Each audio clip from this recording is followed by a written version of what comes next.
Skills are a vital part of most role-playing games.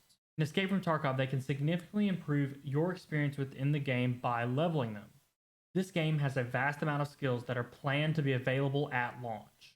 In this video, we'll be talking about some of the most important skills in Escape from Tarkov and some of the most basic ways to level each one. We will be skipping some of the less fleshed out skills or some of the skills that are planned but have not been fully instituted. And we'll also be skipping some of the skills that are currently active but don't actually do anything within the game.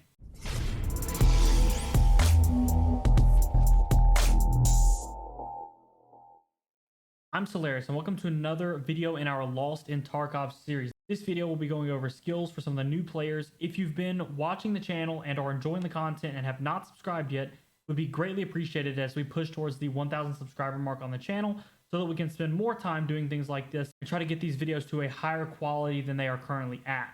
It would greatly help us if you would subscribe to the channel, as our current audience is at over 90% not subscribed. In Tarkov, there are currently 19 skills that are not related to any specific weapon type. We'll be addressing each of these skills and what effects they have on you and your character. The first skill we'll be going over here is Endurance. Endurance is essentially just how far you can run. The skill is leveled up by walking or running while you are underweight. Being underweight means that if you look at your player tab and look at your gear, at the bottom left corner, there will be a number. If that number is in white, you are underweight. If that number is in yellow, you are overweight. So ensuring that you are underweight when trying to level up your endurance is the best way to continuously level endurance. Every level endurance allows you to run further without draining as much stamina, increases your stamina, and also makes your stamina increase faster. So in essence, you're able to run further for longer. The leveling process of strength is very, very similar to endurance. You can level strength in the exact same way, with the only exception being that rather than your weight having to be in the white, it has to be in the yellow. So this is different based on your strength level. All you have to do is make sure that you are keeping your weight in the yellow area and then move, whether it be running, whether it be walking. In addition to this, though, you can also level this by throwing grenades and by jumping. Strength allows your character to carry more weight, jump higher, and throw farther. In addition to this, though, it allows your character to move farther while overweight. So if you're overweight and you're walking, your stamina will drain much slower the higher that your strength level is. Vitality is a part of the health portion of your skills. This particular skill allows you to bleed less. This also makes you less likely to die by taking any critical damage to a body part. So, for example, if your body part gets blacked or zeroed, you do have a chance of dying instantly when getting shot in that body part. This skill makes you less likely to do that. Vitality is naturally leveled up by taking damage in your time in Tarkov.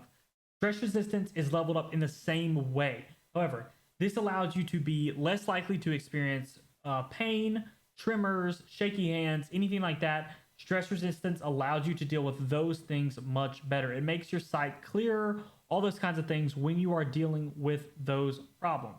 Health, on the other hand, is kind of the overarching skill that covers all of these previous skills. All of these skills leveling up attribute to health leveling up as well. Having a health at a higher level will increase your chance to avoid fractures and will also increase your chance to recover from damage faster. In addition, it decreases the rate at which your energy and your hydration go down. So your energy and hydration will decrease much slower if your health is at a higher level. Metabolism can be leveled very simply. Metabolism is leveled anytime that your energy or hydration is increasing by use of food. Metabolism overall decreases your need to eat and drink. In addition to that, it also helps you get more out of your food and drink. So your energy or your hydration will increase more every time you eat or drink. Perception is naturally leveled throughout your raids just by moving around Tarkov. The more time you spend in a raid, the more your perception will level up.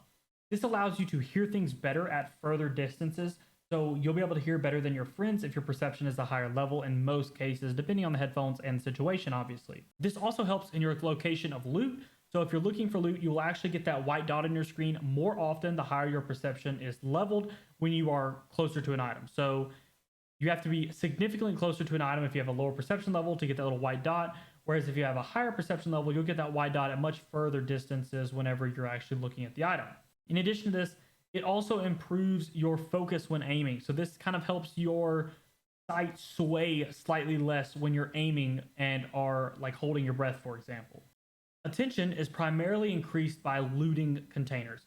This increases your ability to loot faster and more efficiently, and will also give you the ability to loot more valuable items faster than the other items in the container at higher levels. Charisma is leveled up in Tarkov by picking different items up and putting them into your bag. So if you take everything off of a player and then dump it onto the ground, this would help you level charisma, whereas if you just looked at the player's items and didn't pick them up, you would not level your charisma. This currently doesn't work fully as it is intended to. It's actually supposed to give you a discount with the traders or make your items sell for more with the traders.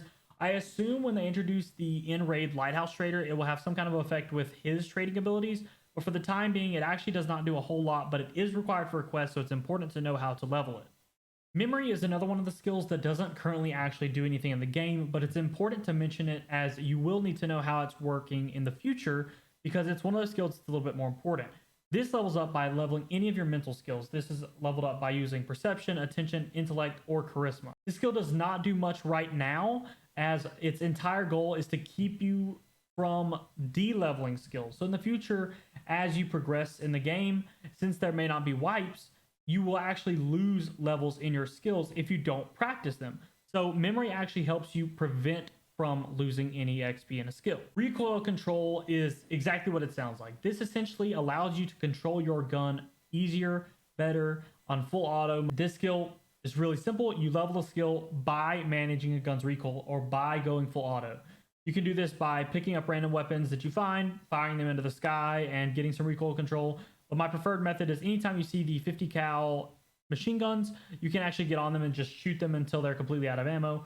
Doesn't cost you any ammo.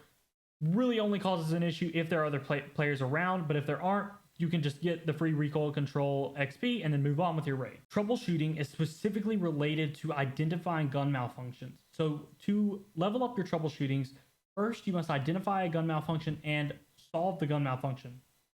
This will allow you to more quickly identify and more quickly solve them in the future. At higher levels, this allows you to automatically know what the malfunction is and immediately go to solve it when you hit your solve button. Mag drills can be leveled up by packing your mags with ammo. This is generally leveled up naturally in raid as you just get into gunfights and then pack more ammo into your mags. However, I tend to level this a lot more as I like to do low gear runs on reserve and then pick up AKs and then pack those mags with ammo that I find in raid. This levels up my mag drills quite a bit. The surgery skill is leveled up by doing any type of surgery. So whether you're using the CMS surgical kit or the Survival 12 field surgical kit, anytime you do surgery, it's leveling your surgery skill. Getting your surgery skill to a higher level gives you lots of different benefits.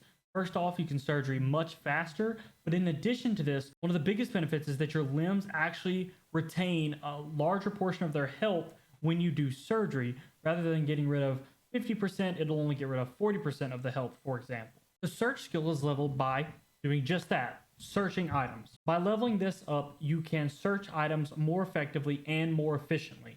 At higher levels, you can even search multiple items when looking at a body, for example. Covert Movement is leveled by moving stealthily throughout areas. This can be done by either walking slowly, walking in a crouched position slowly, or even going prone. This allows you to move more quietly in areas where it might be needed. Leveling this is highly recommended as you make much less noise at higher levels of this. One thing to note when leveling skills is that there are a couple of different ways that these skills level. As you initially start the raid, you will get essentially an increased amount of experience to start the raid. And then as you level the skill, the experience will go to like the normal rate that you get.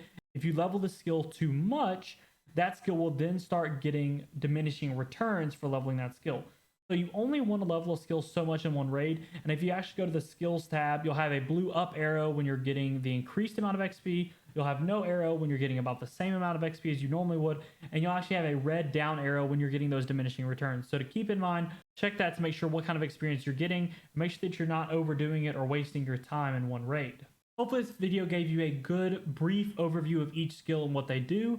If you're new to Escape from Tarkov, check out our Lost in Tarkov playlist, as this goes over all the things that we here at the Slayers Gaming channel think that you should know when starting in Tarkov. If you enjoyed the video, it would be greatly appreciated if you would like the video and comment down below and let me know what your priority skill is when you're playing Tarkov. If you haven't yet, subscribe to the channel so that we can continue to grow the channel and also expand what kind of videos we're making in Tarkov. With all that being said, thanks for watching, and I'll see you in the next one.